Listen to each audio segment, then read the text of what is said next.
दुनिया भर में कोरोना का संकट छाया हुआ है। कोरोना के संकट से निपटा जाए या फिर बिना वेतन के खर्च कैसे चलाएं? कल्याणपुर के एक प्रसिद्ध स्कूल के शिक्षकों की ऐसी हालत है। कल्याण के नागरिक सेवा मंडल के पदाधिकारियों और सदस्यों के बीच आंतरिक मतभेद के कारण गणेश विद्या मंदिर के लगभग 28 से 30 अस्थायी और गैर शिक्षक और शिक्षण कर्मचारियों को नवम्बर 2019 से वेतन का भुगतान नहीं किया गया है। इनमें से ज्यादातर शिक्षक पिछले 15 साल से काम कर रहे हैं। एक तरफ प्रधानमंत्री मोदी जी कहते हैं कि श्रमिकों के मजदूरी में कटौती नहीं करनी चाहिए, उन्हें काम से नहीं निकालना है और जैसे भी हो उनकी मदद करें। अर्थात सरकार जमीनी स्तर पर लोगों के बारे में सोच रही है, पर इन मजदूरों से भी बुरी परिस्थिति आज गणेश विद्या मंदिर स्कूल के गैर शिक्षक और शिक्षण कर्मचारियों की हो गई है। एक तो लॉकडाउन का संकट, ऊपर से रोजगार में वेतन न मिलने का संकट, जिसकी वजह से सबकी परिस्थिति बहुत ही खराब हो चुकी है और अपनी आजीविका चलाना एक बहुत बड़ा प्रश्न हो गया है। संकट के भीतर आंतरिक मतभेदों के कारण 15 साल की सेवा के बाद भी उनका उचित वेतन नहीं मिल रहा। लेकिन सभी शिक्षकों का कहना है कि स्कूल को इंसानियत के नाते हमारा वेतन देना चाहिए। कुछ शिक्षकों ने कहा कि अगर कहीं से भी मदद के हाथ आगे नहीं आए तो हमें आत्महत्या जैसे कदम उठाने पड़ेंगे। मेरे स्कूल में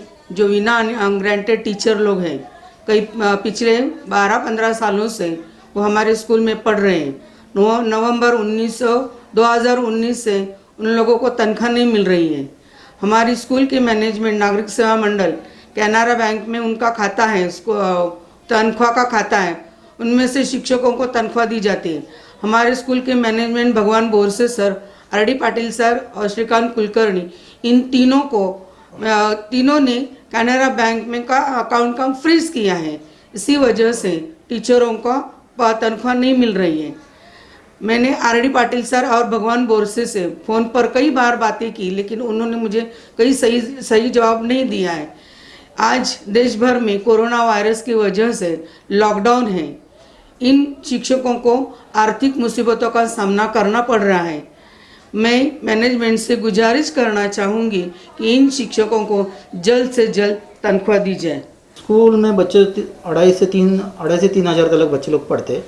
स्कूल में नागरिक सेवा मंडल संचालित जो गणेश विद्या मंदिर स्कूल है, उसमें प्री प्राइमरी, प्राइमरी और सेकेंडरी ऐसे 3 विभाग है और 3 विभाग में कम से कम कुल 37 से 30 तक शिक्षक और इतर कर्मचारी, इनका पेमेंट नहीं हो पाया है। और ये नहीं हो पाया, इसका कारण ये है कि जब मैं बैंक में जाके इंक्वायरी किया तो मेरे को ऐसा पता चला कि हमारे चेयरमैन साहब ने कुछ लेटर देके रखा हुआ है और उस वजह से उनका पेमेंट नहीं हो रहा है। उन्होंने पेमेंट स्टॉप करने के लिए कहा है।